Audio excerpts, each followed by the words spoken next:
종말에 대한 성경의 예언 9번째 말씀이에요. 그리고 적그리스도의 정체가 무엇이냐 7번째 방송입니다.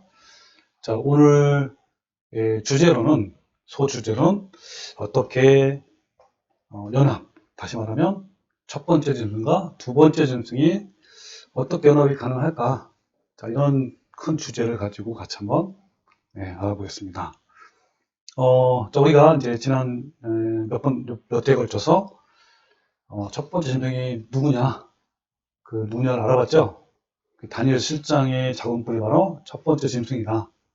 바로 그 사람이, 그 세력이 적그리스도다라고 했는데 7장에 있는 작은뿔은 과거 중세 2000년 동안에 활용했던 로마 교황권이고, 그리고 다시 살아난 이 짐승, 첫 번째 짐승은 현재 있는 바티칸의 교황권을 말합니다. 그래서 여러분, 그 중세 때에 이 교황권이 그때 당시에 가장 강력한 황제와 연합을 해서 1000년 동안 유럽을 통치했고, 그리고 그 정책에 반대하는 사람을 처단한 것처럼 역사는 반복이라는 거죠. 현재에도 마찬가지로 다시 살아난 이 교황권이 강력하게 또 살아났습니다. 이런 교황권이 이제 현재의 정치 세력, 즉 두 번째 짐승과 또 연합을 해서 역시 우리를 핍박을 할 거예요. 그리고 지난 시간에 이 두 번째 짐승이 누구냐 알아봤죠? 그래서 실험장에 있는 말씀, 땅에서 올라오는 짐승이 과연 누구냐, 이렇게 생긴 짐승인데 해봤더니 네 가지 해석이 있더라. 자, 이 중에서 세 번째는 어때요? 이미 교황권이 연합이 되어 있었고요. 이 하나에 하나, 이 그림자 정부, 비밀 조직, 뭐 신세계 질서라든지 이런 검은 세력들, 엘리트, 이들은 이미 교황권과 이 하나에 하나 뗄래야 뗄 수가 없고, 그러면 나머지 1번, 2번, 4번 중에 누구냐? 뭐 많은 사람이 유럽 연합이다라고 할 수도 있고, 위에는 좀 아닌 것 같아 내가 봐도. 더 강력하게 이렇게 해보니까 미국이 가장 가깝더라. 그래서 물론 또 미국 다음에 뭐 중국이 더 크게 강한 나라가 돼서 뭐 중국도 될 수 있지만 현재로 봐서는 미국이 아닌가 저는 생각을 해서 미국이라는 입장을 가지고 오늘 같이 설명을 하려고 해요. 그래서 이 오늘 말씀이죠. 계시록 13장 16절 말씀, 그가 두 번째 짐승이죠. 미국이죠. 모든 자 곧 작은 자나 큰 자나 부자나 가난한 자나 자연이나 종들에게 그 오른손이나 이마에 표를 받게 하고 누구든지 이 표를 가진 자 외에는 매매를 못하게 하니, 이 매매는 이 표는 곧 짐승의 이름이나 그 수의 이름이나 그 이름의 수라고 했죠. 여기서 짐승의 표가 뭐냐라는 부분은 나중에 또 얘기할 거고, 자, 매매를 못하게 한다. 그러니까 매매하게도 하고 못하게도 하고, 이 매매라는 게 뭐냐면 살고 파는 거예요. 한마디로 말하면 경제를 말한다. 경제. 이 경제권을 완전히 장악해야만, 그렇죠, 할 수도 있고 못하게 뺏을 수 있는 것이죠. 자, 그렇다면 현재 미국이라든지 또는 교황권이 이 매매권, 이 경제권을 과연 어떻게 잡고 있는가, 그런 부분을 알려고 해요. 이것처럼 자, 미국이 짐승의 표를 의무적으로 받게 하고 매매 행사하려면 일단 미국은 교황청과 아주 밀접한 관계를 가져야 되고요. 지난주에 했습니다. 그리고 두 번째, 미국과 교황청은 경제적으로 막강해야 하고 또 전 세계 경제를 장악을 해야 돼요. 금융이나 뭐 원유, 식량 뭐 등등 장악을 해야 되고, 또 미국은 강력한 통제력을 갖고 있는 경찰 국가가 되어야 됩니다.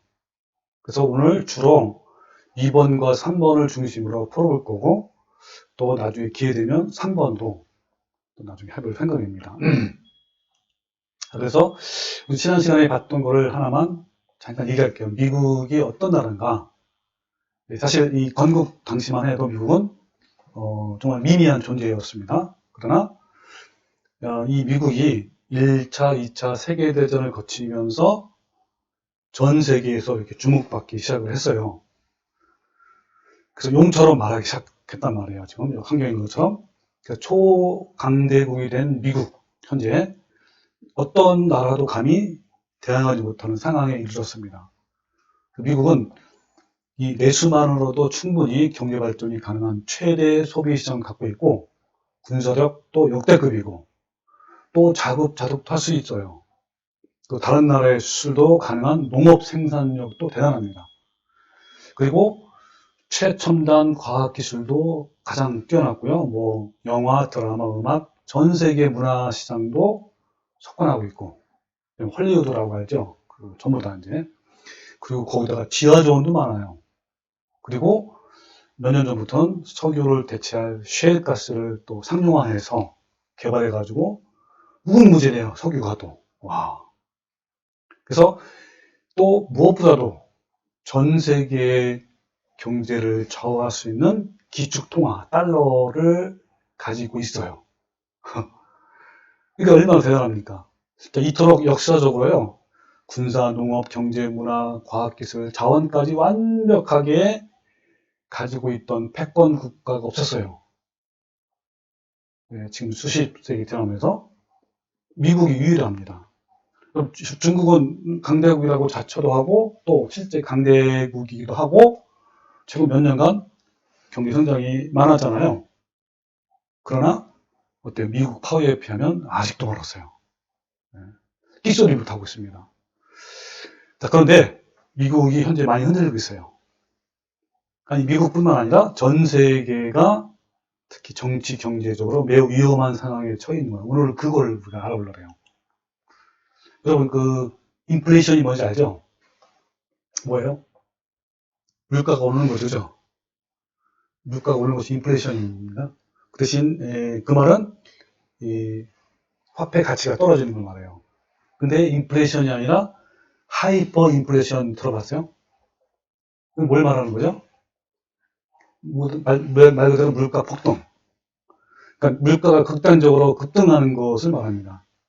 일반적으로는 기준으로 하면 월 50% 이상 폭등하는 걸 말해요. 예를 들면 배추가 1,000원이었는데 그 다음 때는 1,500원, 또 그 다음 때는 2,000원, 뭐 이런 식으로 팍팍 올라가는 걸 말하는 거예요. 그러니까 뭐냐면 이 하이퍼 인플레이션은 일반적으로 중앙정부가 많은 돈을 찍어내서 빚을 더 키워서 빚더미를 키우면서 출발하는 게 바로 하이퍼 인플레이션이에요. 그러니까 아이쿠 나는 정말 힘들어 못 살겠어 이런 정도의 물가 폭등이 아니라 말 그대로 모든 것이 땅바닥에 처박혀 끝장나는 정도의 물가 폭등을 말하는 거예요. 바꿔 말하면 목숨을 부지할 수 있느냐 없느냐 정도의 물가 폭등을 말합니다. 역사적으로 이런 하이퍼 인플레이션이 어떻게 했고 또 얼마나 처참했는지 이런 거를 조금이라도 아마 알고 있는 사람이라면 하이퍼 인플레이션이라는 말만 들어도 아마 소름 끼칠 거예요. 그래서 지금까지 역사상 여러 번 일어났어요. 또는 소규모적으로 또는 크게 이런 사례들을 몇 가지만 볼게요. 자, 여러분 정말 믿기 어려울 정도로 사람들을 파괴하는 이 독일 바이마르 공화국의 하이인플레이션이 첫 번째로 들게요. 자, 이 독일 바이마르 공화국이 화폐가 뭐죠? 마르크죠. 마르크. 네, 어떤 이야기를 하면 세계 1차 대전에서 독립은 패전했잖아요. 그에 따라서 많은 전쟁 배상금과 패전으로 인한 또한 여러 가지 패전 조약을 감수를 해야만 했습니다. 그래서 배상금도 갚아야 되고 또 군인들에게 월급과 퇴직금을 주기 위해서 돈을 막 더 찍어낸 거예요. 그러니까 독일 중앙은행과 이 재무성은 침체한 경기를 또 일으키겠다면서 자금을 쏟아붓기 시작한 거예요. 그 결과 1922년 돌이킬 수 없는 필연적인 길로 들어섰습니다. 그들은 무조건 뭐예요? 필요한 것은 돈을 푸는 것이다. 돈이 더 많을수록 좋다. 이런 정부 이론을 내세우면서 오로지 더욱더 많은 돈을 찍어냈어요. 그럼에도 경기 침체는 계속되었고 그에 따라 쏟아붓는 자금도 늘어만 간 거예요. 그들은 더 많은 돈을 계속 찍어내야만 했어요. 그것도 어때요? 침체된 경제는 아무런 반응이 없어요. 그러던 어느 날 갑자기 물가가 믿을 수 없을 정도로 폭등하기 시작한 거예요. 자, 빵을 하나 예를 들어 볼게요. 1914년 중반에 1파운드짜리 빵 한 덩이는 13센트였어요. 미국 돈으로 하면 13센트. 2년 뒤에는 19센트. 2년 뒤에는, 5년 뒤에는 이제 26센트를 올라간 거예요. 그러다가, 그 다음에 1920년에는 빵값이 이제 달러는 1.2달러. 정말 굉장히 치솟은 거죠. 그 다음 해에는 1.35달러. 그 1922년 중반에는 3.5달러로 치솟았고, 그다가 23년에 들어서자 700달러. 그로부터 5개월 뒤에는 1200달러. 그리고 3개월 뒤 9월에는 200만 달러. 그리고 한 달 뒤에는 6억 7천만 달러. 빵 하나에. 그 한 달 뒤에는 30억 달러. 그 달 중순에는 빵 한 덩이의 값이 1천억 달러. 그리고 모든 것이 붕괴됐다. 그러니까 이 물가 오르는 거요. 잘 보세요. 이렇게 오르는 거예요. 처음에 슬금슬금 올라요. 모르는 것처럼 아무도. 그러다가 어느 날 이렇게 올라오더니 이렇게 올라오는 거예요. 네. 정말 어마어마한 거예요. 자, 그래서 여기 사진을 보여드릴게요. 자, 여기 어린애들이 돈 따고 해가지고 탑을 쌓아요. 마르크. 그래서 얼마나 인플레이션이 심각했는지를 보여주는 거죠. 불과 3년 만에 물가가 무려 1조 배나 올랐다고 한다. 네. 감자 한 포대를 사려면 지폐를 트럭으로 이용해서 옮겨야 할 정도다. 그렇죠? 뭐 여기 내용도 다 그런 내용이에요. 다 여기 맨 위에 있는 요거죠. 요거는 이제 은행 지폐가 쌓인 거예요. 지하에. 그리고 이거는 벽난로예요. 벽난로에다가 뭘 때우는 거죠?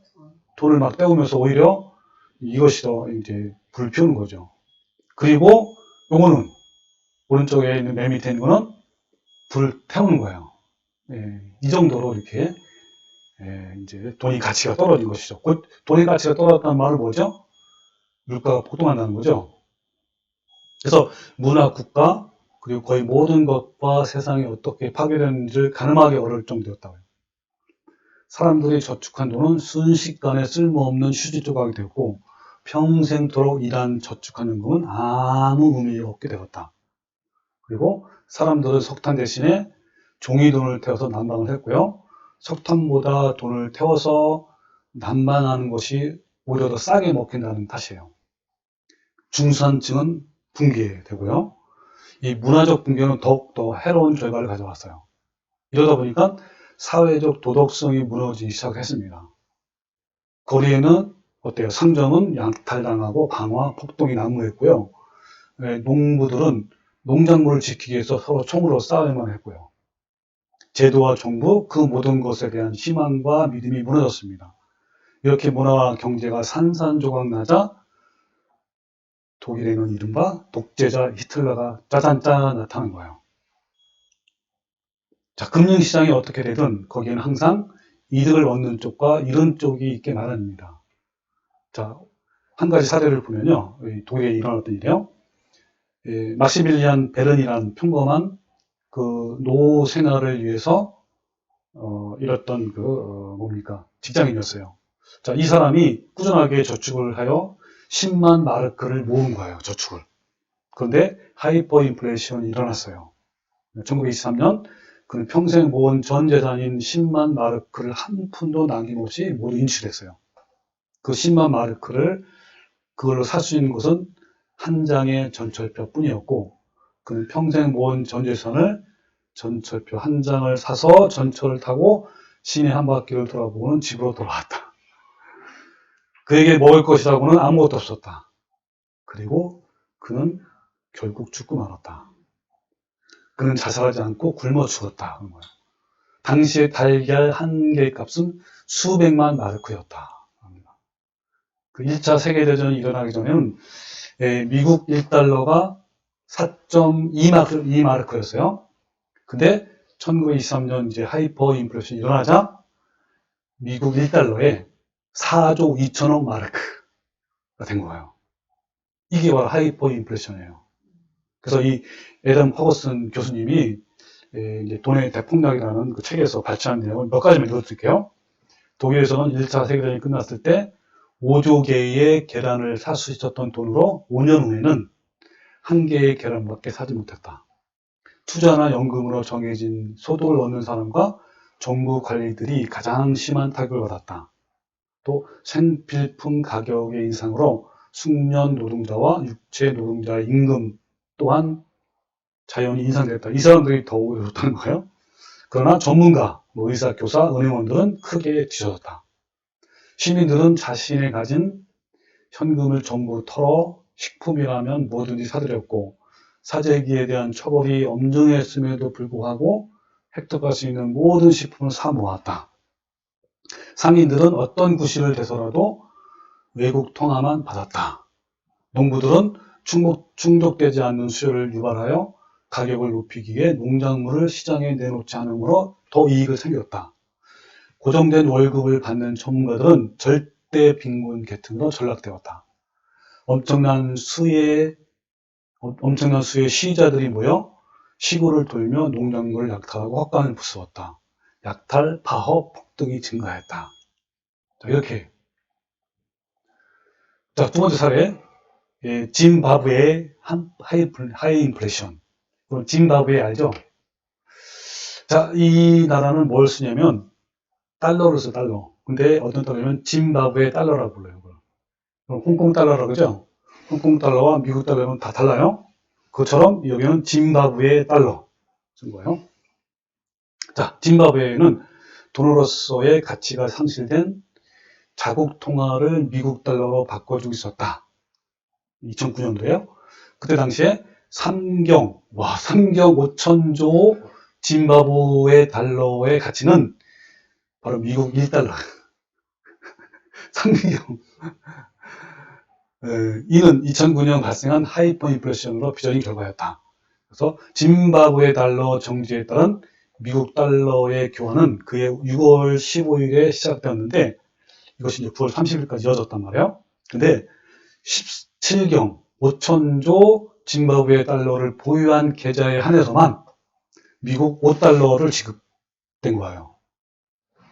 2008년 월간 인플레이션율은 350만 %예요. 보통 일반적인 인플레이션율이 얼마인지 아세요? 한국은 2%대가 정상이에요. 2%대 왔다 갔다. 미국은 2.5%대 왔다 갔다 조정해요. 근데 지금 우리나라는 3.5까지 올라갔고 미국은 6.8까지 올라갔어요. 지금 올라가는 상태예요, 지금. 근데 여기는 얼마 나옵니까? 그래서 이에 따라 달걀 한 개 값은 500억 짐바브웨 달러. 빵 한 개 값으로 새 자동차 12대를 살 수 있다. 물가는 25시간마다 2배로 뛰었다고 해요. 같은 해에 짐바브웨 정부는 10조짜리 짐바브웨 달러를 찍어냈으나 100조 달러 짐바브웨 달러는 고작 일주일치 버스표를 살 수 있을 정도였다고 해요. 예를 들자면 미국 100달러에 해당되는 짐바브웨 달러를 저울에 달면 그 무게가 약 20kg이에요. 미국 100달러치의 물건을 사려면 짐바브웨 달러를 20kg을 지고 가야 하는 셈이에요. 당연히 어때요? 여러분 주식시장 얼마큼 폭락한 거죠. 자, 그래서요 그 짐바브웨를 한번 볼까요? 이게 이제 현입니다. 여기 보면 달걀 여기 3개 나오고 3개가 바로 이만큼 들고 와야 이제 살 수 있는 그 가치란 말이에요. 여기도 수레로 막 돈을 막 끌고 다니죠. 이런 현상이에요. 처음에는 물가가 오르나 보다 하고 심각하게 느끼지 않을 정도로 슬금슬금 오르기 때문에 사람들은 대비할 생각을 하지 못한대요. 그러다가 어느 순간에 장대처럼 수직으로 폭등하는 거예요. 원래 그렇대요. 이 하이퍼 인플레이션은 얼마나 올라 조금씩 그때가 오늘 갑자기 오르는 거예요. 이때는 전혀 술을 못 쓰는 거죠. 그러니까 미리 깨닫고 준비하지 않으면 아차하는 순간에는 이미 어찌할 도리 없이 그대로 당할 수밖에 없는 것이 바로 하이퍼 인플레이션이다라고 이렇게 합니다. 그때 울고불고 해야 소용없다 이런 얘기를 해요. 다음에 베네수엘라 하이퍼인플레이션. 지금 현재도 일어나고 있죠? 지금 4년째예요. 자, 이 베네수엘라 하이인플레이션은요, 베네수엘라 자체적으로 발생한 것이 아니에요. 그럼 베네수엘라는 석유가 엄청 많아요. 세계 최고의 뭐 정도로. 그걸 부강한 나라. 그 지역에서 가장 잘 사는 나라가 어느 나라예요? 베네수엘라예요. 그때 당시에. 인플레이션 터지기 전에. 근데 뭐냐 얘기하냐면, 아까 했죠. 셰일 가스가 어디서 나왔다고요? 미국서 엄청나게 나오니까 뭐가 낮아져요? 폭락하는 거예요. 석유값이. 근데 이 베네수엘라는 오직 뭘로만 살아? 석유 하나만. 다른 거 아무것도 없어요. 그걸 엄청나게 부자가 된 거고 엄청 많이 쓴 거죠. 그러니까 어때요? 이런 걸로 인해서 그러니까 여러분 생각할 게 뭐냐면 경제 구조를 외세 의존적으로 만든 것이 재앙으로 불러왔다. 베네수엘라는 땅도 넓고 자원도 많습니다. 그러나 넓은 땅과 풍부한 자원을 바탕으로 하여 자조자립적인 경제 구조를 구축하였다면 오늘날 그러한 것도 없다라고 한 거예요. 예를 들면 그들은 원유를 뽑아 올리는 것도 그 원유 뽑으면 또 뭐 해야 돼? 정제를 해야 되잖아요. 그 운반하잖아요. 이런 모든 것들 전부 다 외세에 의존한 거예요. 그러니까 원유값이 폭락하자 경제가 올스톱해. 해봐야 돈을 못 받으니까 올스톱된 거예요. 네. 자, 그래서 여러분 여기 볼까요? 고기 그러면 1kg 값이 910만 볼리바르. 네. 이걸로 바꿔야 된단 말이에요. 지금 현재 그렇다면 현재. 그 다음에 2.4kg짜리 닭 한 마리는 1,460만 볼리바르. 달러는 2달러. 그 다음에 쌀 1kg은 0.38달러예요. 그리고 치즈 1kg은 어때요? 1달러. 여기는 750만 볼리바르. 빨간 무 1kg은 300만 볼리바르인데 0.48달러예요. 비누 한 장 0.53달러. 여기 보세요. 석유 부국이 어쩌다 이렇게 쓰레기 뒤지는 서민들은요. 가장 불쌍한 게 서민들이에요. 웬만한 거의 몇 프로 이내만 좋지 나머지는 이렇게 쓰레기를 뒤져야 하는 그런 상황에 된 것이 바로 현재 오늘날의 베네수엘라예요. 그 다음에 중국 하이퍼인플레이션은 이거 넘어갑시다. 시간이 없으니까 넘어갈게요. 자, 여러분 이런 하이퍼인플레이션은요. 인류 역사상 여러분 바이마르 공화국과 짐바브웨의 사례 외에도 굉장히 많아요. 자, 그런데 중요한 거는요. 만약에 미국이 이러한 경제 붕괴가 된다면 어떨까요? 미국의 붕괴는 독일 바이마르 공화국의 붕괴에 비하면 어린이를 장난에 불과할 것이다 라고 합니다. 미국의 경제 위기는 곧 세계 위기예요. 미국 달러 위기는 곧 전 세계 금융과 경제의 몰락입니다. 미국이 재치기를 하면 뭐라 그러죠? 신흥국이나 약소국가들은 감기에 걸린다는 말이잖아요. 미국이 경제 위기 생기면 제일 먼저 약소 국가나 신흥 국가부터 경제가 폭망해요. 미국이 폭망하는 게 아니에요. 미국 달러가 붕괴되면요, 이머징 국가, 그러니까 기축 통화 국가가 있고 이머징 국가가 있어요. 현재 기축 통화는 세 개예요. 달러, 유로와 엔화. 나머지는 다 이머징, 이제 기축 통화 아니란 말이에요. 그런 화폐가 먼저 폭망한단 말이에요. 그러니까 경제가 위기다 그러면 달러는 치솟고 모든 나라의 화폐는 떨어져요. 급격하게 떨어진단 말이에요. 자, 우리나라는요, 1997년 IMF 구제금융 사건 터진 거 아시죠? 이른바 외환금융위기로 엄청난 고통을 받았는데, 영화에서 나왔잖아요. 그죠? 거기 나왔지만, 이런 금융위기가 한국의 경제 상황 때문이 아닌 거예요. 뭡니까? 국제금융 엘리트에 의해서 일어난 사건임을 알 수가 있어요. 근데 한국뿐만 아니라 전 세계 곳곳에서 일어나는 대규모 경제위기는 보이지 않는 그림자 정부와 지난 배웠죠. 신세계 질서, 엘리트들에 의해서 발생한다는 것은요. 음모론을 넘어 왜 구체적인 자료도 많아요. 그런데 이런 경제위기는 미국에서도 몇 번 발생했어요. 자, 이것도 어때요? 국제 자본가의 엘리트들에 의해서 철저하게 계획돼서 이루어졌는데 그 과정을 한번 살펴보겠습니다. 자, 여기 이제 화면을 보시면 1907년에 공황이 일어났어요. 이 자세한 내용은 굉장히 기니까 일어났습니다. 근데 이 공황에 대해서 찰스 린드버그라는 하원 의장이 뭐라 하냐면 1907년의 공황은 계획된 것이었다. 국제금융가 엘리트들은 경제의 부흥과 공황을 마음대로 조작할 수 있다. 그들의 목적은 중앙은행, FRB죠. 미국 중앙은행을 창설하여 은행들을 통합해야 한다는 필요성을 주장하기 위한 키트를 마련하기 위해서 일부러 1907년 공황을 이겼단 말이에요. 누가? 네, 그때 당시에 국제금융가 엘리트들. 자, 20년도에 또 공황이 일어났죠. 미국에서. 이때, 그러니까 아까 이번 1907년 이 공황을 통해서요, FRB 중앙은행이 창설됐어요. 창설하기 위해서 이걸 터뜨린 거란 말이에요. 쉽게 말하면. 드디어 FRB가 세워졌단 말이에요. 그래서 이제 1920년도에 공황을 또 일으켰어.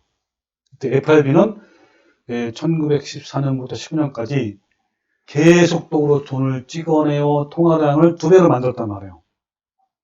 그리고 언론을 이용해서 국민들이 많은 돈을 은행으로부터 대출받도록 장려한 거예요. 그래서 그때 당시 5원 상원의원이죠. 자, 뭐냐면 1920년 5월 16일 FRB는 대내형 은행들의 대표들만 모아 빌려준 돈들을 당장 거두라고 하는 여신 수축 지시를 내렸다. 이 여신 수축이 뭐냐면 빌린 돈을 갚아라라는 거야. 그런 것들이 지금도 있어요. 다 이런 그 계약서에. 그리하여 수백만의 일실업자가 양성되었으며 부동산 가격은 2천억 달러나 하락했으며 5,400개의 소규모들이 문을 닫았다. 이렇게 일부러 이끈 거란 말이에요. 돈을 많이 풀어니까 모든 공황은요, 모든 경제 위기는 돈을 많이 푸는 거예요. 은행에서. 그리고 많은 사람들이 대출을 받도록 장려하는 거예요. 그리고 갑자기 금리를 올려서 어때요? 못 갚게 하면서 여기 있는 것처럼 부동산 폭락, 물가 폭등 이런 것들을 한단 말이에요.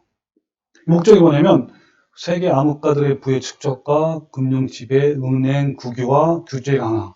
그러니까 이런 공황들이 일어나면요, 누가 제일 이득 보냐면 바로 이런 사람들이 일부러 이런 공황들을 일으켜서 거기서 이득 보기 위해서 하는 사람들이 다 이득 보는 거예요. 자, 2008년 얼마 안 됐죠? 좀 다 아는 거예요. 금융위기, 이른바 서프라임 모기지 대출 아시죠 뭔지?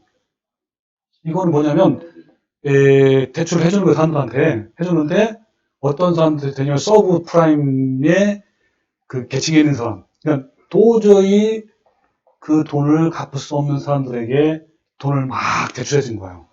왜? 계속 그 부동산이 오르니까 막 올라가니까. 그러니까 이 2008년도의 금융위기는 뭡니까? 부동산 대폭락이에요. 그래서 무너진 게 이게 금융위기란 말이에요, 그때 당시에. 근데 어떤 사람한테까지 빌려줬냐면요, 하도 계속 오르니까, 부동산은 사기만 오르잖아요. 그럼 또 대출 받는 거야.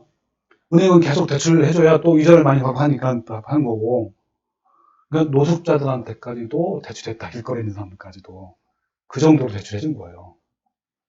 그래서 FRB는 그 전에 계속 돈을 찍어내어 통화량을 거의 2배로 만들었고, 원을 이용해서 아까 똑같은 거죠. 장려했단 말이에요. 그래서 부동산 버블이 붕괴되면서 개인 파산, 은행 파산, 전 세계 경제 위기. 미국의 위기는 전 세계 위기예요. 수백만 개의 개인과 기업이 파산했고, 부동산 가격이 폭락, 은행이 파산됐어요. 역시 목적도 이 검은 세력들, 금융 세력들의 축적을 위해서 이렇게 한 거란 말이에요. 자, 그때 당시에 한번 상을 볼게요. 세계 경제에 침몰을 해가지고 이렇게 나왔어요. 어마어마하게 엄청난 후폭풍이에요. 이때 당시에. 그래가지고 여기 보면 신문에 워싱턴 포스트죠. 전체 경제 활동에서 정부가 차지하는 비중이 대공황 당시보다 더 훨씬 컸다 그랬죠. 위기 직전에 미국인들이 감당하기 어려울 정도로 빚을 끌어다가 썼다는 점, 위기가 놀라울 정도로 신속하면서도 국제적으로 닥쳐왔다는 점, 그때와 유사하다. 뭐 오히려 더 크다 그랬죠. 그 다음에 타임즈 보면 미국 제국의 몰락이 시작됐다. 결국 미국이 이번 위기의 진창을 헤쳐나오기는 할 것이지만 다 헤쳐나왔을 때 미국은 전혀 다른 모습을 하고 있을 것이며 세계에서의 위치도 전혀 다른 위치에 있을 것이다 할 정도로 어마어마하게 다쳤단 말이에요. 자, 브릭스마저 삼켰다. 이 브릭스는 인도, 러시아, 브라질 이런 나라들이 브릭스 다르게 나와요. 이것도 삼켰다는 말이죠. 자, 위기를 함께 넘기자 해가지고 막 G, 뭐 G20, 뭐 G7 막 모였어요. 이걸 하기 위해서. 자, 일본도 어때요? 디플레이션 재현이 우려됐고, 영국도 부동산 거품 붕괴를 본격화됐고, 이 만리장성이 어디죠? 이때 당시에 중국 빼고는요, 다 무너졌어요. 이 중국이 사실은 세계를 살렸어요, 이때 당시에. 그 말하는 긴데, 어쨌든 그런 상황입니다. 자, 또 여기 보면, 예, 조선일보 나온 거죠? 파키스탄, 뭐, 아이슬란드 국가보도 직전이다. 그러니까 이런 이머징 국가들이, 신흥 국가들이 망하는 거예요. 지구촌, 동반 침체 대재앙이다. 1930년 대공황 이후 최악이다. 그리고 여러분 디플레이션과 인플레이션이 동의하는 차이예요. 나중에 경제를 배우면. 네. 그 다음에 자, 이 교수님이 뭐라고 얘기하냐면 이렇게 인터뷰해요. 이 모든 것이 허용되어서는 안 되는 매우 위험하고 무모한 대출이었다. 우리는 괴물을 만들어냈다. 이 사람이 여러분 그린스퍼 FRB 의장, 네? 중앙은행 의장, 미국 중앙은행 의장이에요. 이분이 굉장히 오랫동안 했는데 뭐라고 얘기했냐면 이것은 100년에 한 번 있을까 말까 사건이다 라고 할 정도로 이렇게 나와 있습니다. 바로 이 의장. 자, 잘 보세요. 자, 이 사람이 뭐라 하냐면 그린스펄의 버블이라는 책을 썼어요. 그러니까 그린스펄 이 사람이 지은 게 아니라 다른 사람이 이제 이 책을 썼단 말이에요. 자, 뭐라 하냐면 노벨 경제학상 수상자인 여기 나오네요. 스티글리츠 교수는 자, 그린스펀이 FRB 의장이란 말이에요. 의장이 주택가격 거품을 방치한 것은 운전하다가 졸았던 정도가 아니라 의도적으로 다른 방향을 본 것이다 라고 표현했어요. 또 한국은행의 고위 관계자는 당시 그린스펀이 금리 인하를 2%에서 멈출 줄 알았다며 그 이하로 낮추는 데엔 납득하기 어려웠다고 이렇게 말하는 거예요. 네.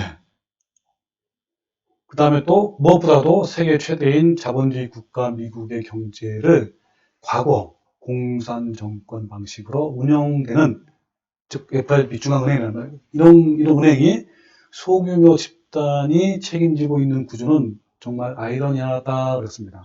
그러니까 뭐 세계 경제 미국뿐만 아니라 여러분 미국의 중앙은행은요 전 세계에 영향이 있잖아요. 그거를 소수 몇 사람에 의해서 이렇게 한다는 거는 참 아이러니하다는 거예요. 전 세계를 몇 사람에 의해서. 근데 여러분 2008년도 금융위기를요 어떻게 해결했는지 아세요? 여러분 2008년도 금융위기가 왜 터졌죠? 뭐 했기 때문에? 빨리 말씀해 보세요. 돈을 많이 대출해 준 거죠? 어마어마하게 돈을 푸는 거야 찍어서. 근데 보세요. 그 위기를 어떻게 또 해결했어요? 양적 완화와 제로 금리로 위기를 해결한 거예요. 그럼 양적 완화가 뭔지 아세요? 돈을 많이 푸는 거야 쉽게 말하면.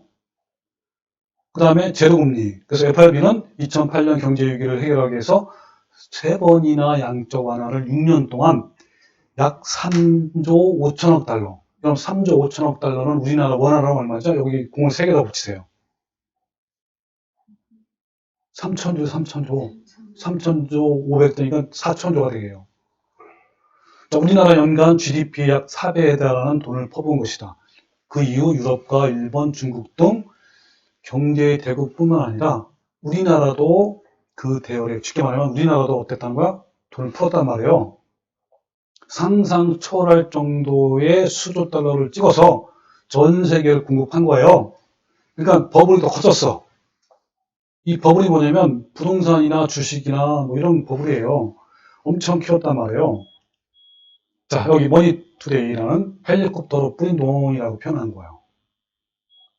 양적 완화. 그래서 여기 그 내용 보면요. 그는 양적 완화의 명분 아래 6년 동안 4조 5천억 달러 이상을 쏟아부었다. 우리나라 연간 GDP 4배. 정말 원도 한도 없이 돈을 사용해봤다. 그는 헬리콥터 벤이라고 불렀는데 이런 별칭은 경제가 디플레이션 상태로 빠져들면 헬리콥터로 돈을 공중에서 뿌리는 것을 이런 걸 이제 말하는 거예요. 헬리콥터 몬이라고 불러요. 돈을 막 뿌리는 거 무조건. 그런 걸로 표현한 거예요. 이것이 양적 완화예요. 그래서 뭐 전 세계가 이제 대대 가세했다라고 합니다. 자, 추락하는 전 세계 경제. 자, 전 세계 총 부채가 이때 얼마냐면 188조 달러예요. 자, 미국은 세 차례, 그죠? 아까 얘기했죠?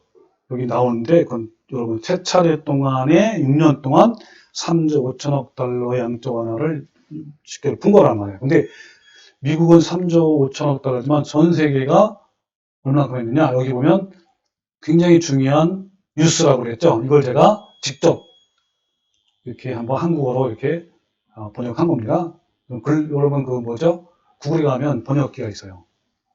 여러분 얼마였다고요? 전 세계가 글로벌 부채, 전 세계 부채란 말이에요. 전 세계 부채 얼마요? 188조 달러. 자, 큰 거품이죠? 자, 이 내용이 이랬는데 내가 이걸 구글을 돌려서 이렇게 한글로 해가지고 자, 몇 가지만 읽어볼게요.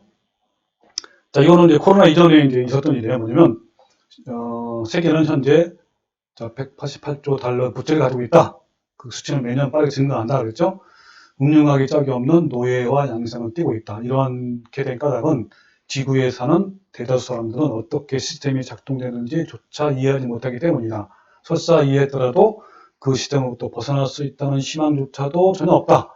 차용인은 대출 기간의 하인이며 글로벌 금융 시스템은 가능한 많은 자산을 최상위 0.1%에 몰아주도록 설계되어 있다고 했죠. 물론 인류 역사를 통틀어 노예 제도가 항상 존재해왔고 노예를 소유하는 동기는 부인은 노예로부터 경제적 이득을 얻고자 합니다. 오늘날 우리 대부분은 자신을 노예라고 생각하지 않지만 사실은 글로벌 엘리트들이 그 어느 때보다도 우리 모두에게서 더 많은 부를 뽑아먹고 있다는 사실이다. 이건 모르죠? 우리는 전부 다 뭐예요? 노예. 자, 우리 노동력의 많은 부분이 그들을 부유하게 해줄 것이다. 하지만 대부분의 사람들은 무슨 일이 일어나고 있는 것조차 깨닫지 못한다. 이에 대한 이해를 돕기 위해서 예를 든 거예요. 자, 신용카드 빚을 지고 매달 소액만 갚기만 하더라도 당신은 원래 빌린 돈의 2배 이상을 갚아야만 한다는 상황에 빠지면 한다. 그렇다면 그 돈을 어디로 가는가? 물론 그 돈은 당신이 신용카드를 발급받은 금융기관으로 넘어가고 그 금융기관은 어디로 누구 소유예요? 글로벌 엘리트 소유예요. 잠깐 제가 말씀드리면 여러분 우리 IMF 인해서 우리나라 은행이 다 누가 들어간지 아세요? 바로 글로벌 금융 엘리트에 다 넘어갔어요. 여러분 제1은행 그건 100% 외국 거고요. 우리나라의 가장 대표적인 은행이 국민은행이에요. 국민은행 지분도요, 반 이상이 다 외국 거예요. 우리나라 거 아니에요. 다 넘어갔단 말이에요. 자, 본질적으로 당신은 카드 빚을 지게 됐을 때 기꺼이 빚이 노예가 되었고 그 빚을 이자까지 갚을 만한 돈을 벌기 위해 들어간 힘든 노동력은 결국 다른 사람들을 부자로 만드는 것이다. 그러니까 우리가 빚내서 열심히 노력한 건 누구를 도와주는 거예요? 글로벌 엘리트들한테 해준 거란 말이에요. 훨씬 더 큰 규모로 보면 전 세계 국가에서 이렇게 일어난단 말이에요. 오늘날 미국 정부는 거의 23조 달러의 부채를 안고 있다. 본질적으로 우리는 집단으로 노예가 되었고 우리는 그 모든 돈의 이자를 먼저 갚아야만 의미가 지고 있다. 물론 이 시점에서 우리가 그 모든 빚을 갚는 것은 말 그대로 불가능하며 매년 우리는 잔고에 돈을 찍어 1조 달러 정도를 더 추구한다. 글로벌 엘리트들은 현재 연간 5천억 달러 이상의 이자를 이 부채에서 뽑아먹고 있다. 앞으로도 그럴 거다. 증가할 것이다. 자, 연방준비제도 이사회와 연방소득세가 모두 그때 1915년에 제정된 것은 우연이 아니다. 그래서 이 이사회는 연방정부가 최대한 부채를 많이 지게 만들어서 어때요? 이런 것을 이제 고안한 거죠. 그리고 그 당시로부터 우리나라 미국입니다. 미국의 국가부채는 7,000배 이상 커졌다. 연방 소득세가 필요한 까닭은 이 메커니즘을 통해서 돈을 정부로 이전하여 모든 빚을 갚게 합니다. 이것은 뼛속 깊은 음흉한 제도다. 미국 국민들은 이 제도의 폐지를 선호하지 않는 어떤 정치인도 지지하지 말아야 하지만 이 시점에서 이 문제는 미국이죠. 미국에서 주요한 정치적 이슈조차도 아니다. 물론 미국만 그런 것이 아니다. 전 세계가 그 무엇에 대해서도 동의하게 만들 수는 없지만 어쨌든 사실상 지구 전체가 부채에 기초한 중앙은행 제도가 나아갈 길이라고 확신한다. 이렇게 하는 거예요. 네. 그래서 세계 엘리트는 인류가 자유로워지는 것을 원하지 않는다. 그들이 원하는 건 딴 거 없다. 그들을 더 부유하게 만들 수 있도록 우리가 최대한 많은 빚을 지게 만든다라는 거예요. 네, 이것이 이제 여러분 그들이 만들어낸 제도예요. 시스템, 금융 시스템, 전 세계. 자, 이런 시스템이 어떻게 작동하는지 이해하는 사람들에게 세계 총 부채가 188조 달러라는 사상 최대치를 기록했다는 것은 정말 놀라운 일이죠. 이런 수치는요, 2016년 이후에도 더 증가했어요. 점점 계속 부채가 버블된 거란 말이에요. 물론 언젠가는 이 부채 거품이 엄청난 규모의 세계적 재앙으로 폭발할 것이지만 그렇게 되기까지 이 세계 엘리트들은 최대한 동안 우리를 끊임없이 우려먹는다는 거예요. 이곳 미국에서는 지금 금융위기, 즉 미국 역사상 가장 큰 빚잔치를 벌여왔다라고 합니다. 여러분, 미국 정부는요, 정부 부채는 2배 이상 증가했고요. 주와 지방 정부 부채도 급증하고 있고, 기업 부채도 뭐 더 급증하고 있고, 학자금 대출 부채 2배 이상, 자동차 대출 부채 뭐 엄청나게, 뭐 집값 부채 엄청나고. 그래가지고요, 미국 소비자들은 현재 10조 달러 부채를 지고 있대요. 자, 우리의 빚더미는 너무나 거대해져서 게임을 계속할 수 있는 유일한 방법은 더 많은 돈을 빌리는 것이지만 더 많은 돈을 빌리면 우리는 어때요? 더욱 노예화를 가속하는 거예요. 그래서 우리에게 빚을 내준 사람은 즉 세계 엘리트들은 어때요? 이들은 항상 상류층에 있는 거예요. 네. 자, 그래서요. 여기 보면 자, 2008년 미국발 금융위기로 3차 양적 완화 이후에 자, 밑에 있는 그런 말 읽어볼게요. 여기 뭐냐면 저 보세요. 그래프 쭉 갑자기 올라가죠. 갑자기 올라가는 게 이만큼 돈을 풀었다는 거예요. 네. 다가오는 금융위기에서 추가 양적 완화를 한다면 지금 몇 차례 했다고요? 이때까지 3차례 6년간.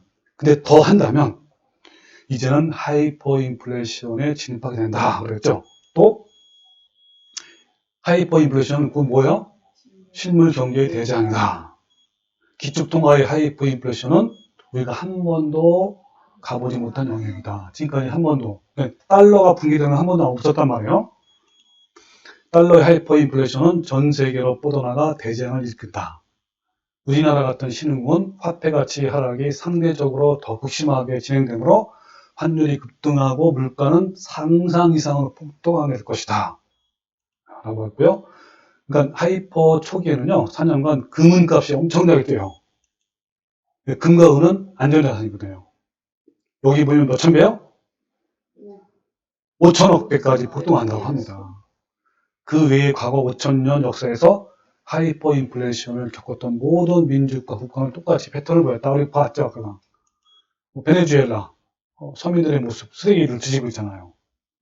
네, 너무 폭등하니까. 그래서 미국발 금융위기와 유로존, 유로도 붕괴. 자, 이 두 개의 나라가 가장 강력한 나라잖아요, 현재. 글로벌 퍼펙트 스톤이다, 이 놀았더니. 이때가 되면 각자 도생의 시대가 본격적으로 될 거다라고 이렇게 말씀하고 있는 거예요. 이걸 갖다가 뭐냐면 그레이트 리셋, 큰 변화. 여러분 그 컴퓨터를 다시 킬 때 뭐라고 그러죠? 리셋이라 리셋. 모든 걸 초기화한다, 초기화. 초기화가 된다는 그 말하는 거예요. 자, 그러니까 하이퍼 인플레이션이나 아니면 달러 리부팅이 이제 되는 건데 어떤 선택을 하든 엄청난 대재앙은 불가피하다라는 거예요. 네. 자, 정리하면 잘 보세요. 자, 2008년 미국발 금융위기로 인해서 엄청난 버블이 생길 거란 말이에요. 그죠? 생겨가지고 앞으로, 여기 보세요. 밑에 보면 많은 그 경제학자들이 뭐라 하냐면 2019년에서 2021년 사이에 하이퍼 인플레이션이 일어날 거라라고 예고를 많이 했어요. 네? 자, 그런데, 그러니까 막 풍선이 터지려고 하는 찰나에 어떻게 된 거죠? 팬데믹 선언. 짜잔. 갑자기 어때요? 코로나로 인해서 엄청나게 위기가 나. 전 세계 위기야. 이건 전 세계. 그러니까 터져야 할 거에 터지지 않고 또 어떻게 되는지 아세요? 자, 보십시다. 코로나 19발 해가지고 이제 고위험 부채가 뇌가 아니다. 금융위기가 이제 더 터지려고 한 거예요. 그래서 어떻게 했어요? 양적 완화를 또 시작한 거예요. 이제는 무제한 양적 완화. 그래서 미국이 코로나가 터지자마자 뭘로 딱 나왔어요? 그때 FRB 의장, 파월 의장이 무제한 양적 완화하겠다. 이게 무슨 말이죠? 돈을 더 풀겠다. 자, 그래서 주요 12국만 10조 달러를 더 풀렸어요. 묻지마 랠리 이러잖아요. 여기 나오죠? 찍어낸 돈 자산시장으로 쏠려. 이 자산시장이 뭐예요? 부동산, 주식, 비트코인으로 다 몰린 거야. 이 뿌린 돈이 어디로 흘러가요, 사실은? 기업에 흘러가야 되잖아요. 그래가지고 막 공장도 새로 하고 또 막 신규 모집하고 해서 해야 되는데 그 돈이 어디로 다 간 거야? 부동산, 주식. 그래가지고 부동산이 왜 우리나라 폭등했죠? 다 돈이 어디로 갔어요? 부동산 거고요. 금리 때, 제로금리 때 마음 놓고 다 풀어준 거예요. 대출해준 거예요. 그리고 대출 받아서 뭐 한 거야? 주식한 거, 비트코인 한 거예요. 암호화폐. 자, 우리나라 보세요. 2011년 현재 4월 달에요. 21년. 세계 뭐라고요? 1위에요, 1위. 속도가. 여기 좀 빨간색 볼게요. 1인당 총 부채는 1억 6박. 2026년 한국 부채 비율이 GDP 69%. 주요 30개국 중 최고의 수준이다. 정부 한국은행은 민간 부분 합친 빚 작년 10.3% 증가한 5,070조 원. 왜? 이 정도야 우리나라가 여러분. 그래서 우리나라가 터지면 제일 먼저 터지고 제일 크게 터져요. 아까 말한 독일, 바이마르고 아무것도 아니에요. 아까 말한 베네수엘라 아무것도 아니니까요. 그때 당시에 미국이요, 폭동이 일어났어요. 이렇게 막 코로나가 터지자. 뭐 그래가지고 경찰 통제도 불가하다. 네, 물론 제압이 됐지만, 자, G20 코로나19 대응을 해서 4천조 원을 우리나라도 했습니다. 자, 트럼프 옛날에 2008년도에 금융위기 날 때는 이런 게 없었어요. 처음으로 뭐요? 국민에게 직접 돈을 쓴 거예요. 일명 뭐야 이거? 재난지원금. 우리나라도 몇 번 받았죠? 재난지원금? 3번 받았죠? 그리고 중소기업, 이 자영업자들이라든지 중소기업한테는 더 많이 뿌렸어요, 돈을. 그리고 대출도 얼마큼 했는지요. 그러니까 전 세계가 빚잔치, 쉽게 말하면 지금까지 빚잔치 하는 거야. 지금도 하고 있는 거 지금. 네. 네. 여기 보세요. 2020년 팬데믹 경제로 인해서 어떻게 해결하냐면 무제한 양적 완화를 해서 또 제로금리로 해서 위기를 모면하는 거야. 어마어마한 버블 형성돼서 지금. 상상 초월할 정도의 수조 달러를 찍어서 전 세계 부동산 주식시장의 버블을 키운 거예요. 역대 최대 버블이에요. 여러분, 반드시 터지게 돼 있어요. 자, 말 그대로 뭐요? 버블 위에 버블이에요. 시켜라면 사실 2019년도 2020년 사이에 터졌어야 됐었어요. 근데 팬데믹이 온 거예요. 그러니까 이걸 막게요. 더 푼 거야, 돈을. 버블 위에 버블. 이것이 터진다면 어떨 것 같아요? 엄청난 거예요. 여러분, 독일 바이마르 공화국의 하이인플레이션이 그때 누가 딱 등장했다고요? 괴물 누굽니까? 이때 당시에요. 얼마나 열광했는지 아세요? 히틀러를요? 진짜 영웅이었어요. 왜? 여기 경제에서 되살려줄, 우리를 살려줄 영웅이란 말이에요. 근데 히틀러가 정권을 잡아가지고 어떻게 했죠? 유대인 600만 명을 죽였잖아요. 가스실로. 그리고 뭡니까? 엄청난 민족을 또 많이 죽였어요. 근데요, 다 열광했어요. 다 찬성했어요. 수십만 명이, 수백만 명이 죽었지만 그 민족들은 눈 하나 깜지 않았어요. 잘했다고 지칭한 거예요. 이때 교회가 얼마나 많은지 아세요? 이때는 교회들도요, 아무 말 못했어요. 여러분, 이게 현실이니까 이게. 자, 히틀러 열광했다면 열광. 너도 나도 다 열광했어요. 자, 그래서 지금 현재 세계 정부가 탄생, 즉 새로운 영웅의 출현, 다가옴을 보인다 그랬죠? 세계 정부가 탄생하기 직전이며 세계 정부를 위한 헌법 등이 정해져 가고 있고 세계 정부는 각국 정부의 협력 관계뿐만 아니라 그 이상의 좋은 점을 구상하고 있다 그랬어요. 이게 2008년도에 쓴 책이에요. 근데 지금은 어떻죠? 더 그렇겠죠?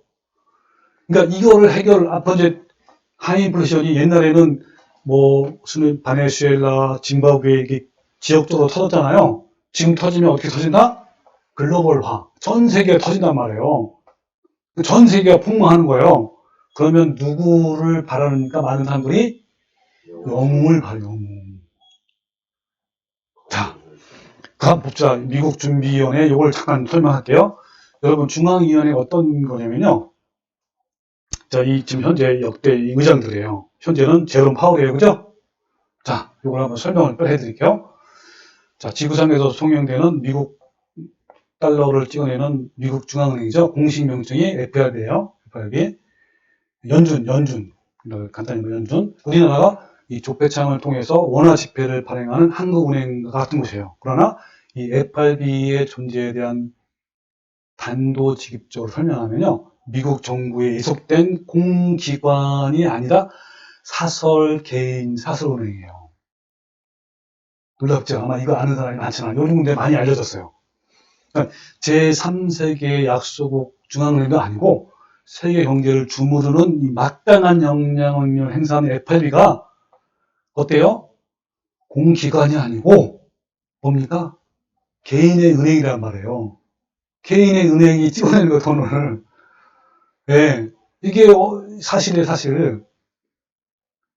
그래가지고요, 어때요? 개인 소유 은행이지만 형식적으로 FRB 의장을 지명하는 권한은 미국 대통령에게 주어졌어요. 근데 그 이하도 아니고 그 이상도 아니에요. 그러니까 FRB가 사유재산임을 직시하면 미국 정부가 그 경영인을 임의로 바꿀 권한이 없는 거예요. 이처럼 미국 대통령이 FRB 의장을 지명하는 것은 거칠 뿐 실상 FRB 의장 선임의 권한은요, FRB 내부 이사회를 통해 수행돼요. 미국 대통령은 짜여진 절차에 따라서 공식적인 발표를 대신해주는 것밖에 안 돼요. 지금 허수아비란 말이에요. FRB는 영국 연방정부의 감시도 안 받아요. FRB의 위력을 전 세계적으로 만들었던, 아까 얘기한 그 의장 누구였죠? 그린시펀. 그래서 옛날에 그때 그린시펀을 뭐라고 불렀냐면요. 세계의 경제 대통령이라고 이렇게 불렀어요. 그 말 한마디에 주가가 오르락내리락, 부동산이 오르락내리락 했거든요. 환율도 했고요. 그래서 여러분 경제 대통령이에요. FRB 의장의 힘이 이 정도로 비대할 것이라고는 사실을 전후에 예측하지 못했던 건 아닌 거예요. 지금까지 경제학자와 정치가들이 FRB에 대해서 어떤 평가를 냈는지 한번 제가 자료를 보여드릴게요. 자, 한번 잘 보세요. 자, 미국 7대 대통령 잭슨 대통령이 뭐라 하냐면 우리와 본질상 아무 상관이 없는 은행이 우리의 자유와 독립에 위험하지 않습니까? 우리의 통화를 좌우하고 우리의 공금을 수령하며 수많은 우리 시민이 의존하는 이 은행은 적국의 함대나 군자력보다 더 무서운 것이다 라고 했고요. 링컨 대통령이 뭐냐면 내게는 중요한 적이 둘이 있대요. 하나는 뭐예요? 남부군이고 하나는 금융기관이다. 근데 둘 중에 누가 더 위험하다? 모든 사람의 재산이 소수의 금융가들의 손에 들어가고 우리 공화국이 붕괴하기까지 지속될 것이다. 나는 나라의 안위를 걱정하는 마음에 전쟁 때보다 더 초조하다.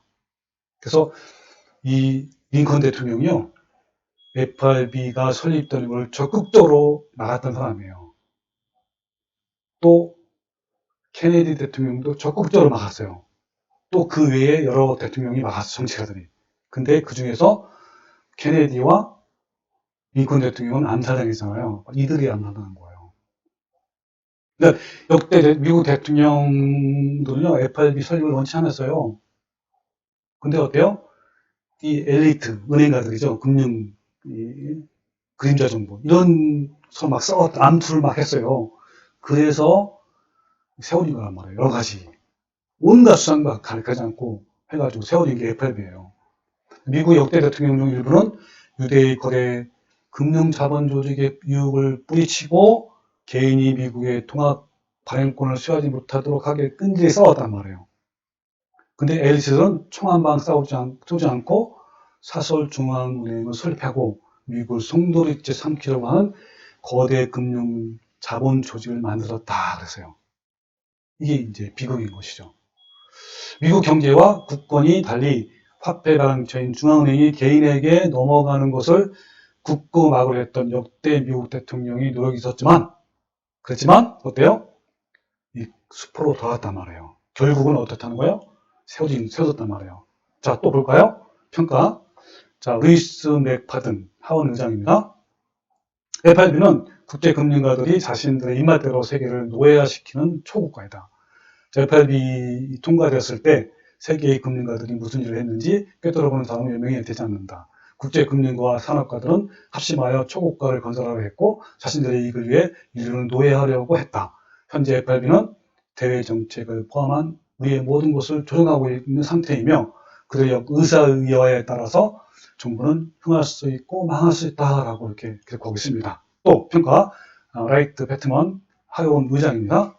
여기 보면 오늘날 미국에는 두 개의 정부가 존재한다. 하나는 헌법상 만들어진 정부이고 하나는 돈을 가지고 세력을 쓰는 연방정부이사, 즉 FRB다라고 이렇게 얘기를 한 거예요. 네. 여러분, 얼마나 대단합니까? 이 FRB가 어때요? 세계 경제를 좌지우지하고 있어요. 그리고 FRB 지하 공구에는요, 막대한 양의 금괴들이 쌓여있다라고 얘기합니다. 세상 사람들에게는 미국의 달러를 금덩이와 동일한 가치라고 신봉하게 만들어 놓고 있죠. 이렇게 하지만 그들의 입장에선 미국의 지폐는 자신들이 찍어내는 것이기에 쌓아둘 공간조차 아까운 한낱 종이에 불과하다는 것을 그들은 이제 아는 것이죠. 자, 이게 중요한 거지. 중요한 거예요. 도대체 FRB의 배우는 누구냐? 여러분 이걸 알아야 돼요. 지금 이걸 알게 제가 지금까지 한 거예요. 여러분 FRB의 배우가 누굽니까? 여러분 아까 얘기했지만 미국 달러는요 세계 기축통화이고 마음대로 찍어내도 제재를 받지 않습니다. 미국 달러를 발행하는 FRB가 미국 은행이 아니라 개인 소유의 은행이라는 것은 정말 충격적인데 이 배우가 누구입니까? 과연 누구일까요? 네? 자, 아주 흥미로운 사실은요 미국이 1913년 FRB에 의해 달러 지폐를 발행하기 전에 1890년 12월 이 굴드 하몬이라는 기독교 저술가는 다음과 같이 화폐 제도의 변경이 사탄의 역사가 개입될 것이라고 미리 예언했어요. 그 전에, 훨씬 전에. 자, 그 예언한 것을 한번 제가 보여드릴게요. 여기 보면 통화 정책의 변경은 하나님께서 계획하신 게 아니다. 그것은 가난한 자를 학대하고 큰 환란을 야기시키는 사태를 초래할 것이다. 그것은 사탄의 흉계 중 하나이며 그것은 사탄이 환란을 초래하기 위해 계획된 정책이다라고 미리 예언한 거예요. 자, 2008년 미국발 금융위기 아시죠? 여기에 5대 은행이에요. 가장 큰 1위부터 5위까지 은행인데 이 중에서 여러분 미국발 금융위기를 뭐라고 부르냐면 세 번째 보세요. 리먼 브러더스 파산 위기라고 해요. 은행.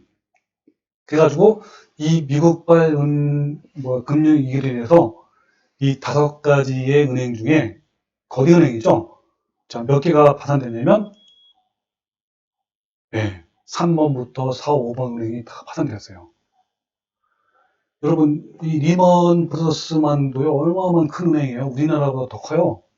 한 은행이. 이 정도로 큰 은행이 파산된 거예요. 3개나. 자, 미국 2008년 글로벌 금융위기죠. 자, 이때 미국 5대 은행 중에 3개의 기업이 파산했단 말이에요. 당시에 리먼 브러더스의 자산은 한국 모든 증권사의 자산에 합한 총액의 50배의 규모래요. 어마어마하죠? 그렇다면 2008년도 금융위기에도 살아남았고 오히려 더 커졌어요. 그리고 리먼 브러더스 기업보다 훨씬 큰 골드만삭스와 JP 모건은 그 규모가 얼만큼 큰 것이고 그 정체는 과연 무엇일까요? 여기서 해답이 풀립니다. 자, 여기 보면 여기 보면 프레시안 그 기사입니다. 미국의 5대 투자은행 중 하위권들은 파산과 합병 신설을 면치 못했지만 골드만삭스와 JP모건은 이번 금융위기에도 기업 구조 변경의 혜택을 받아 국가가 더 뛰었단 말이에요. 돈을 더 벌었단 말이에요. 쉽게 말하면. 자, FRB 이사회는 소유주 드디어 나왔죠. 소유주가 누구냐? 개인이 소유주란 말이에요. 누구라고요? 록펠러. 잘 보세요. 록펠러, 골드만삭스, 레먼, 모건, 시티그룹, 로차일드, 그 다음에 와복, 유럽 왕실, 리자드, 쿤로, 시프 등. 쉽게 말하면 프리메이슨과 일리미나티의 일원들이란 말이에요. 자, 이제 임원들은 이제 이렇게 임원 임기가 이제 있죠. 그 다음에 임명권자는 아까 대통령이죠. 그러나 이건 형식상이고 제재 기능이 있어 없어요? 없어요. 무소불위의 권력자들을 행사하는 거예요, 이들이요. 이들은 어때요? 미국의 통화권을 장악할 실질적으로 미국 정치, 경제를 소유하고 있다라고 말합니다. 자, FRB를 거역하는 자에게는 뭐다? 죽음뿐이다. 자, 여기 대통령 중에요. 많은 대통령들이 다 반대했어요. 프랭클린, 그죠? 토머스 제펀슨, 그 다음에 제임스 메디슨, 앤드루 잭슨, 링컨, 케네디. 근데 누가 여러분 암살당했다고요? 2명이 링컨과 바로 이런 암투가 있었던 거예요. FRB는 누구인가 해서 1923년 FRB 재탄생의 주역인 JP 모건은 뭐라고요? 예수회가 가장 자랑하는 성공한 기업이다 그랬죠. 기막히던 실은 FRB 설립의 재정적 후원은 누가 했다고요? 유럽의 로스차일드 은행 왕조였다. 여러분 로스차일드는 누군지 아세요? 여기 나오죠. 유대인 가문이에요. 가문인데 바티칸의 재정을 책임지고 있었다 그랬어요. 누가 로마 천주교의 금고 열쇠를 찾기 위해 정통파 유대인 가문을 드릴 것인가? 있단 말 없단 말이에요? 없던 무소불위의 권세와 권위를 갖고 있는 그 세력이 로스차일드가예요. 네. 자, 그래서 여러분 FRB의 배우는 누구라고요? 록펠러, 골드만삭스, 로스차일드 등등이지만 결국은 누구입니까? 교황권이에요. 바티칸 교황권. 예수의 제수이시라는 제수잇. 전 미 국무장관 헨리 키신저는 뭐라고 했다고요?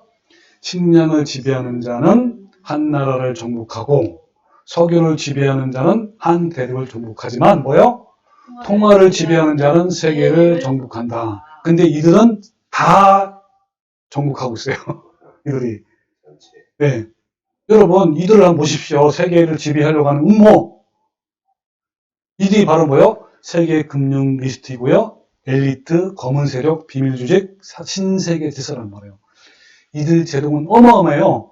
아까 리먼 브러더스만 해도 어마어마하잖아요. 근데 여러분, JP 모건은요, 우리나라 쥐고 흔들어요, 사실. 얼마든지 그들의 장난에 의해서 우리나라 금방 망할 수 있어요. 여러분, 이들은 어때요? 추구하는 세상은요, 단일 세계 정부 만들어서 자신들이 모든 영광을 누리는 게 목표예요. 여기 보세요. 이게 1981년도 신문이에요. 자, 여기 노란색으로, 빨간색으로 칠면 보세요. 은행왕, 누구요? 데이비드 록펠러가 뭐래요? 1년에 1년에 15개국 원수와 만났다 그랬죠? 이때 당시에 전두환 대통령을 만났단 말이에요. 그 다음에, 자, 록펠러 체이스 맨하탄 은행장이 누구를 어떻게 한다고요? 백악관을 순하게 있다. 그러니까 미국은요, 이들에 의해서 대통령도 세워지고, 국회의원도 세워지고, 놀아난단 말 쉽게 말하면 자기 입맛에. 자, 여기 보면, 세계 금값 5인이 저한다. 그 밑에 또 파란색이 뭐예요? 로스차일드 은행의 작은 방에서 결정된 값은 바로 세계의 금값이다. 10분 만에 끝난다. 그랬죠? 여기, 자, 식량. 정체에 드러내는 식량 메이저. 이 식량 메이저의 곡물 전체 몇 프로 차지한다고요? 80%를 차지해요. 다 그 세력이 그 세력이에요. 칼자루 진 미국 5명의 단체들, 세력들. 짜잔짠, 뭐요? 우리 지난 봤던 전 세계를 실제적으로 지배하는 세력이 바로 이 존재들이에요. 비밀 조직, 엘리트, 검은 세력, 그림자 정부, 신세계 질서. 이 뒤에는 누가 있다고요? 예수의 교황이 있단 말이에요. 그래서 여러분 지난 봤죠? 제가 이걸 카톡에 보냈는데 보신 분 동영상. 자, 못 보시면 꼭 보세요. 이분이 지금 나와서 얘기하는 거예요. 자, 캐런 휴즈라는 사람이 세계은행 내부를 고발해요. 그래서 뭐라고 계시죠? 이 사람이 바티칸 예수회가 뭐 한다고요? 세상을 지배하고 있다라는 내용입니다. 꼭 보세요, 한번.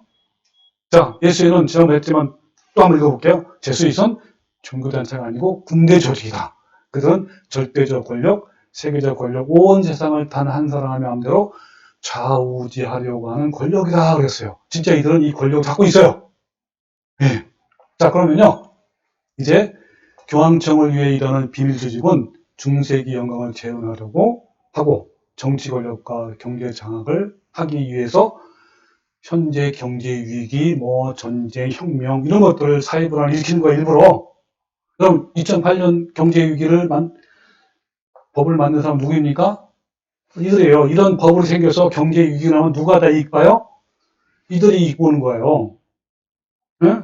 또 법이 붕괴되어 세계 경제의 대공황이 일어나기 전에 코로나 사태가 터져서 지난 1년 동안, 지금도 마찬가지예요. 어마어마한 양적 완화로 달러를 전 세계에 뿌렸단 말이에요. 이제는 6년 동안 키워온 벌보다 더 큰 버블이 형성되었어요. 이 버블이 터지면 가장 역대급의 경제 공황이 일어납니다.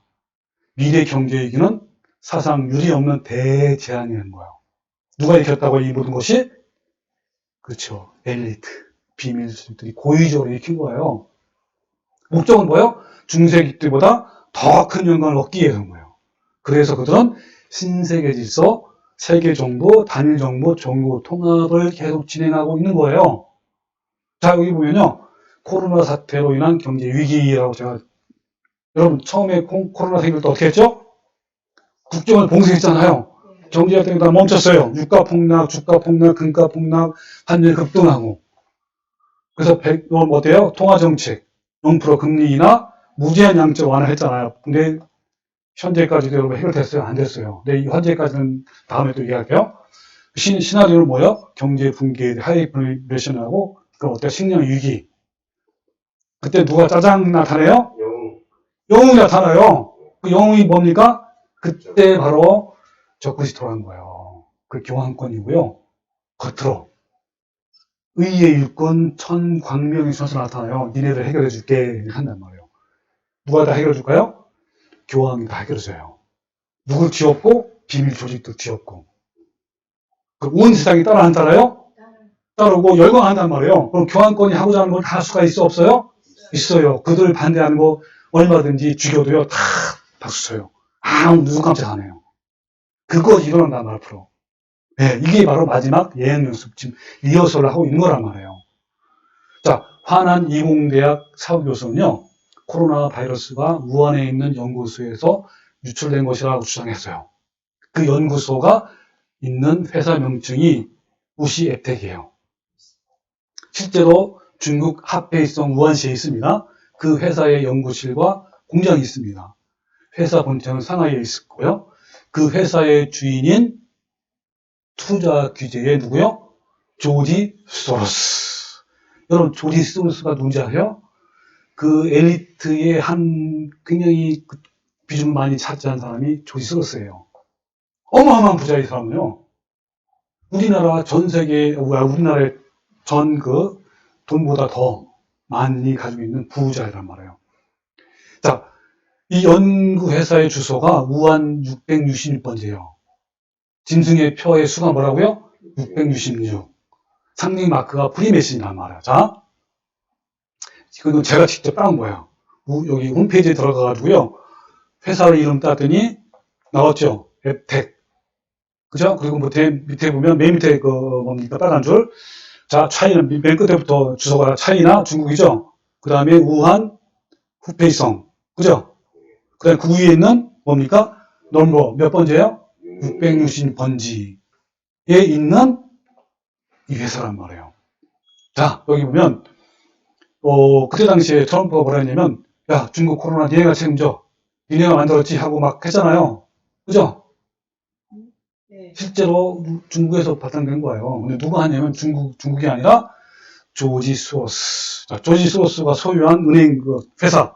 그죠? 여기 나오죠? 조지 소로스 오은도 소유했다는 뜻이에요. 컴페니 뭐죠? 회사를.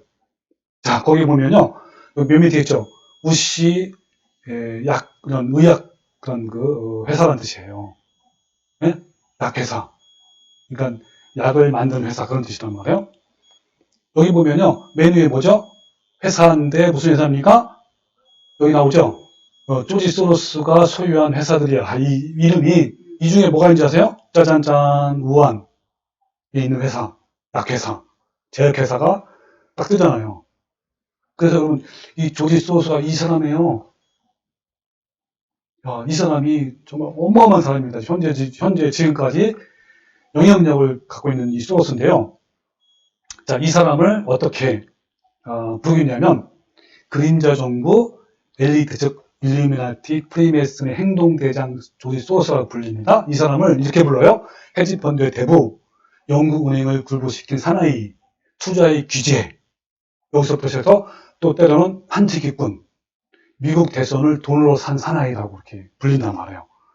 한 외국 언론에서 뭐냐면 소로스가 이끄는 금융제국을 두고 뉴욕 센트럴 파크 남쪽 카네기홀 가까이에 있는 한 빌딩에 모여서 전 세계 환율과 주식, 금 가격을 막 조작한단 말이에요. 움직인단 말이에요.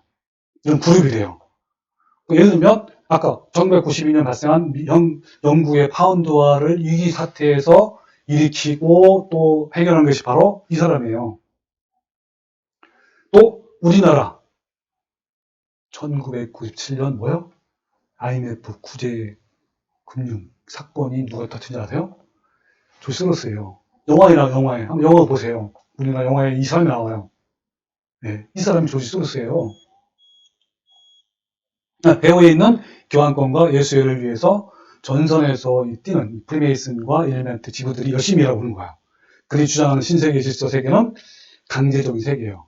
단일 국가이면서 신세계 질서, 즉 통제국가, 경찰국가, 독재국가.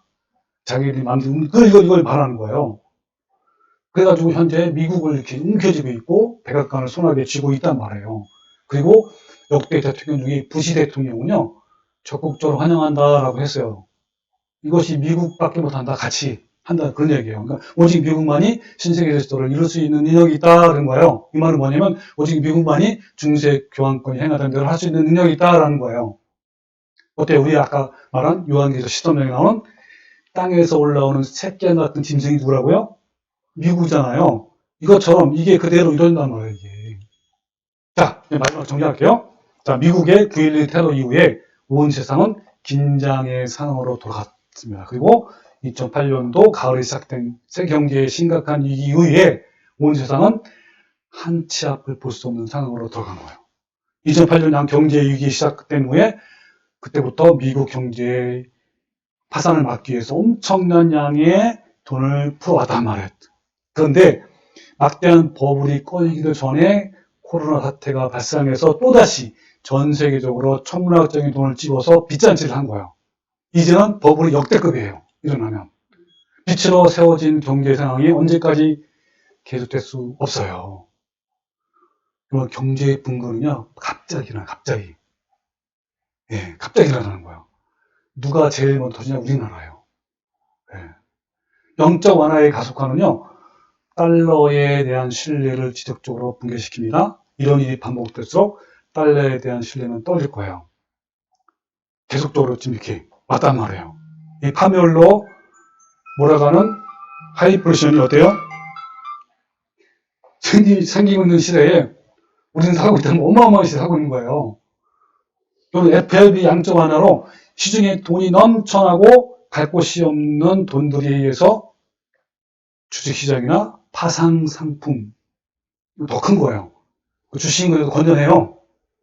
근데 이 파상상품은 여러 가지 부실된 것들이 합쳐서 나온 거란 말이에요. 그것들이 거품이 엄청나게 커지게 형성된단 말이에요. 이제 빛으로 만들어진 거품이 터지면서 경제 시스템이 붕괴가 생기게 되고요. 세계 경제의 몰락은 짐승이 그 잔악함을 드러날 때이고 동시에 예수님께서 오실 때가 가까이 왔다는 것을 말하고 있는 거예요. 성경은요, 마지막 시대에 온 세상이 극심한 경제적 어려움이 봉착하게 될 것이라고 분명하게 예언되고 있습니다. 그래서 매매를 못하게 하는, 아까 그랬죠? 짐승의 표를 받지 못하는 사람은 매매를 못하게 하는, 즉 뭐요? 경제권을 뺀단 말이야. 그것이 가능해져요. 얼마든지. 그런 시대가 왔다 이 말이야. 짐승이며 적극 도인 경제 교환권의 권세가 중세기보다 강력하게 살아나서 정치와 경제를 장악하여 마지막 때 자신을 따르지 않는 자들을 또다시 박해할 거예요. 여러분, 중세기 때 참성들이 그 모든 박해도 굴하지 않고 이기는 자가 된 것처럼 우리 모두 마지막 환란을 맞이하는 우리들도 사랑으로 역사하는 믿음으로 말미암아 승리하는 성도가 되시기를 주님의 이름으로 축원합니다. 아멘.